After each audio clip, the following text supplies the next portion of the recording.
नमस्कार दोस्तों। मेरा नाम है विजय कुमार। आप देख रहे हैं कॉमिक्स पिटारा चैनल को। तो चलिए दोस्तों, तुलसी कॉमिक्स की इस शानदार स्टोरी को हम शुरू करते हैं, जिसका नाम है संदूक के देवता।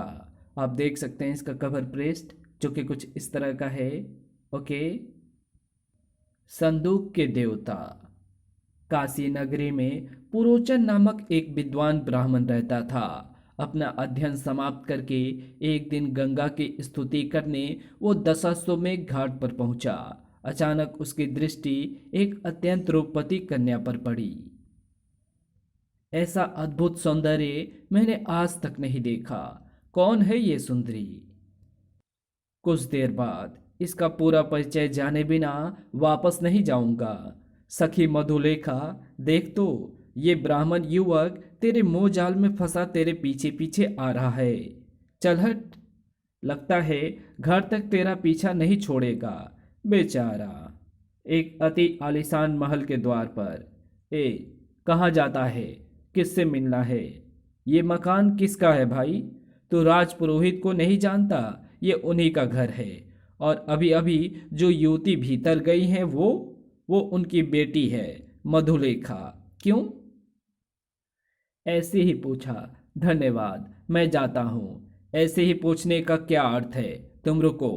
क्या बात है संतरी? ये युवक कौन है?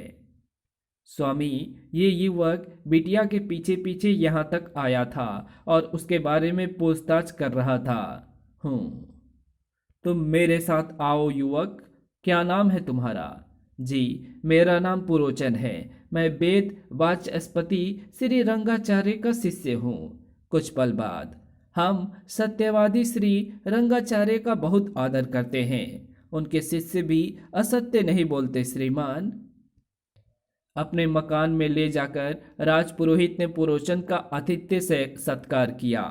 क्या मैं तुम्हारे यहाँ आने का कारण जान सकता हूँ? अवश्य श्रीमान। मैं आपकी बेटी मधुलेखा के सत्व, शील और सौंदर्य से मोहित होकर यहाँ खींचा चला आया था। तुम एक कुलीन और गुणवान युवक मालूम देते हो। क्या तुम मेरी बेटी से विवाह की इच्छा रखते हो? ये मेरा अहोभाग्य होगा यदि श्रीमान मेरी इच्छा पूर्ण करने की कृपा करें। हूँ। क्या तुम जानते हो कि मेरी पुत्री मधुलेखा बाल विधवा है? नहीं श्रीमान, परंतु ये जान लेने के बाद मैं निश्चित रूप से मधुलेखा का पानी ग्रहण करना चाहूंगा। किंतु मैं अनाथ हूँ। क्या आप मुझे स्वीकार करेंगे? क्यों नहीं। हम कल प्रातः ही श्री रंगाचार्य के दर्शनों का सौभाग्य प्राप्त करेंगे। अब तुम जाओ। जी। अपने पिता की बात सुनकर मधुलेखा की आंखें भर आई। चल पगली, रोती है? दूसरे दिन श्री रंगाचार्य के आश्रम में। राजपुरोहित, तुमने पुरोचन का चयन करके एक आदर्श प्रस्तुत किया है। तुम्हारे प्रस्ताव से मुझे बेहद प्रसन्नता हो रही है। गुरुदेव, आपके आशीर्वाद से मैं भी कम प्रसन्न नहीं हूँ। एक सादे समारोह में पुरोचन एवं मधुलेखा का विवाह संपन्न हो गया। यशस्वी भव, सदा सुखी रहो। एकांत होने पर। प्रिय, तुम्हें पाकर मेरा जीवन धन्य हो गया।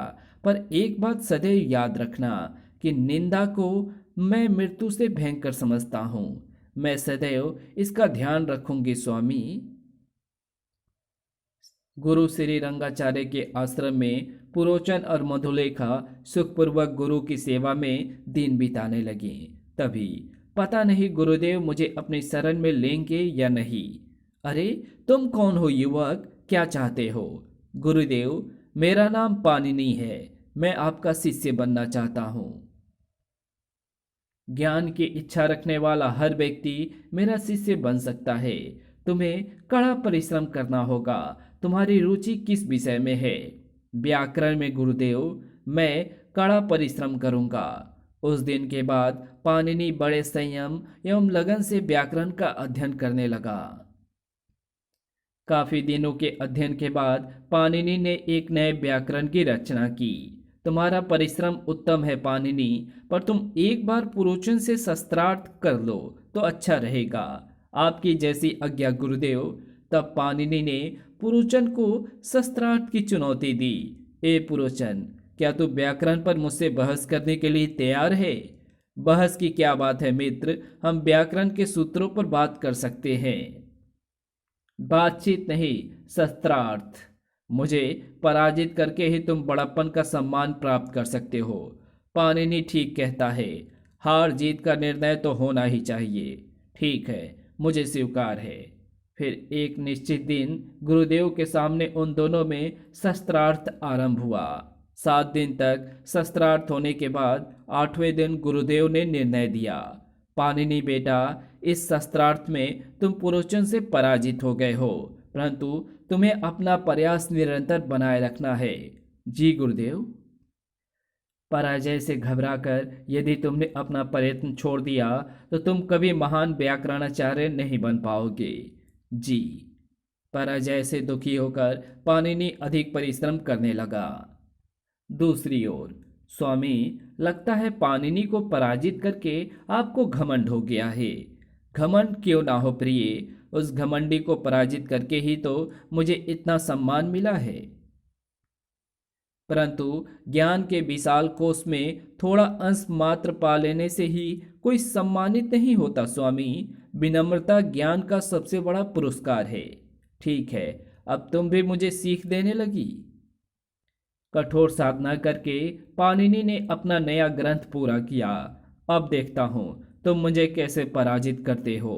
पाणिनि ने पुनः पुरोचन को शस्त्रार्थ की चुनौती दे डाली। पुरोचन, इस बार तो पाणिनि ने तुम्हारे साथ हमें भी चुनौती दे डाली। अब क्या होगा। एक निश्चित दिन गुरुदेव की देखरेख में पुनः दोनों का शस्त्रार्थ हुआ। अब तुम दोनों अपने प्रश्न और शंकाएं एक दूसरे के सम्मुख रख सकते हो। शस्त्रार्थ हुआ और पहले दिन ही पुरोचन पाणिनि से हार गया। मित्रों में हार जीत तो लगी ही रहती है स्वामी, इसमें इतना दुखी होने की क्या बात है। मुझे तंग मत करो मधुलेखा, तुम जाओ यहाँ से। पराजित होने के निंदा से भयभीत पुरोचन ने दूसरे दिन आश्रम ही छोड़ दिया। तुम्हारा ये निर्णय उचित नहीं है पुरोचन, फिर भी मैं तुम्हें रोकूंगा नहीं। जाओ और अपना मार्ग स्वयं खोजो, ईश्वर तुम्हारी सहायता करेगा। प्रणाम गुरुदेव। आश्रम से निकलकर पुरोचन अपनी पत्नी मधुलेखा के साथ अपने एक घनिष्ठ मित्र हिरण्यगुप्त के पास पहुंचा। आओ मित्र पुरोचन, आज तुम्हें हिरण्यगुप्त को कैसी याद आ गई। मित्र, मैं अपनी खोई प्रतिष्ठा को फिर से प्राप्त करने के लिए पुनः प्रयत्न करना चाहता हूँ। पुरोचन ने पूरी बात बताई। इसमें इतना परेशान होने की क्या बात है। मेरा इतना बड़ा घर है, तुम यहाँ रहकर अपनी साधना करो। यहाँ नहीं मित्र, मैं हिमालय की ओर जाऊंगा। जब तक मैं ना लौटूं तब तक मेरी पत्नी की रक्षा का भार तुम पर रहेगा। नहीं, मैं भी तुम्हारे साथ चलूंगी। नहीं प्रिय, तुम्हें साथ रखकर मैं अपनी साधना नहीं कर पाऊंगा। तुम्हें यहाँ कोई तकलीफ नहीं होगी। मेरा मित्र ठीक कहता है, आपको यहाँ कोई तकलीफ नहीं होगी। मैं अपनी एक दासी अलग से आपकी सेवा में नियुक्त कर दूंगा। लेकिन देवर जी, क्या ये उचित होगा कि मेरे पति तकलीफ में रहें और मैं यहाँ आराम से रहूं? तुम ठीक कहते हो प्रिय, पर मुझे तुम पर पूरा भरोसा है कि तुम मेरी साधना के मार्ग में रोड़ा ना बनोगी। अंत में पुरोचन अपनी पत्नी को समझा बुझाकर चला गया। पुरोचन के जाने के बाद मधुलेखा बहुत सादगी से अपना जीवन बिताने लगी। पूजा आराधना करके वो दासी के साथ प्रतिदिन गंगा स्नान के लिए जाने लगी। ओह, कैसा अद्भुत सौंदर्य है। सरकार, ये चांद तो आपके महल में चमकना चाहिए। नदीदा कहीं का। देखा सखी, वो नगरपाल किस बुरी नज़र से तुम्हें देख रहा था। देखने दो, अपना मन पवित्र होना चाहिए। एक दिन काशी राज्य के राजकुमार ने मधुलेखा को देखा। ओह, ऐसा सौंदर्य मैंने अपने जीवन में कभी नहीं देखा। दूसरे दिन गंगा स्नान के लिए जाते समय मधुलेखा का मार्ग कोतवाल ने रोका। ए लड़की, ठहरो। क्या बात है कोतवाल जी? हमारे साथ चलो। इस सुंदरी को राजकुमार ने अपने महल में बुलाया है। लेकिन कोतवाल जी, मधुलेखा पतिव्रता है, कुलीन है। इनके पति परदेश गए हैं। फिर तो और भी अच्छी बात है, तुम बेफिक्र होकर हमारे साथ चल सकती हो। जी, अच्छा ठहरिए, मैं अपनी सखी से बातें कर लूँ। दासी मधुलेखा को एक तरफ ले गई। मधुलेखा, मुझे ये दुष्ट कोतवाल भी पापी लगता है, इससे किसी तरह पीछा छुड़ाओ। तुम ठीक कहती हो सखी। तब मधु तब मधुलेखा के चंचल नजरों से कोतवाल को देखा। कोतवाल जी, आपकी मूछें बहुत सुंदर और रौवीली है। आ हाँ, मेरी मूछों का कोई जवाब नहीं। फिर आप शाम को हिरण्यगुप्त के घर आ जाइए। यहाँ दिन के उजाले में कोई मुझे आपसे बात करते हुए देख लेगा तो क्या सोचेगा। तुम ठीक कहती हो, मैं रात के प्रथम पहर में आ जाऊंगा। कोतवाल पलट कर चला गया तो मधुलेखा आगे बढ़ी। आओ सखी, हम दूसरे रास्ते से चलते हैं, कहीं वो वापस ना लौट आए। ठीक है, चलो। अभी वे 10 कदम ही चली थी कि नगरपाल ने उनका रास्ता रोका। हे देवी, मैं यहाँ का नगरपाल हूँ, मेरा प्रणय निवेदन स्वीकार करो। नगरपाल जी, किसी पतिव्रता स्त्री का इस तरह मार्ग नहीं रोकना चाहिए। प्रणय निवेदन करने में कोई पाप तो नहीं है देवी। हे भद्र पुरुष, ऐसी बातें मार्ग में नहीं, घर पर की जाती है। आप आज रात्रि के दूसरे प्रहर में हिरण्यगुप्त के घर पहुंचिए।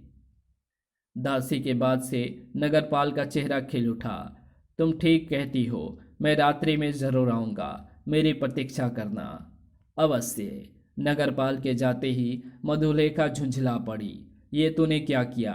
एक कोतवाल से ही निपटना भारी पड़ेगा, ऊपर से तूने इस नर पिचास को भी बुला लिया। घबराओ मत सखी, तुम देखना मैं इन दोस्तों की कैसी खबर लेती हूँ। दोनों गंगा घाट पर पहुंची तो युवराज उनके सामने आ खड़ा हुआ। हे देवी, आपको देखकर मेरा हृदय चलयमान हो गया है। क्या मैं आपका परिचय जान सकता हूँ? मैं यहाँ का युवराज नंद हूँ। युवराज, मेरी सखी मधुलेखा पति के वियोग में मौन व्रत से है। आप रात्रि के तृतीय पहर में हिरण्यगुप्त के घर आइए, तभी आपसे बात होगी। युवराज भी प्रसन्नचित होकर चला गया।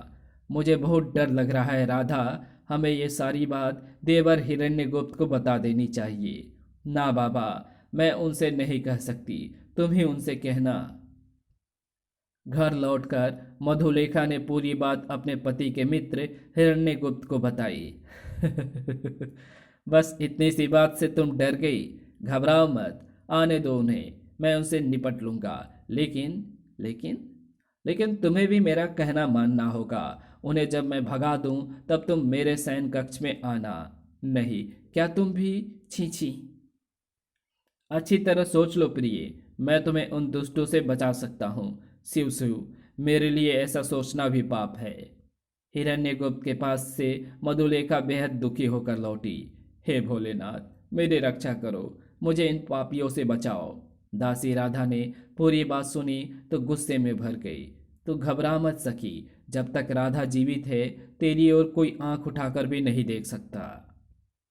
इससे अच्छा तो यही होता कि मैं अपने पिता के यहाँ चली जाती, वे यहाँ के राजपुरोहित हैं।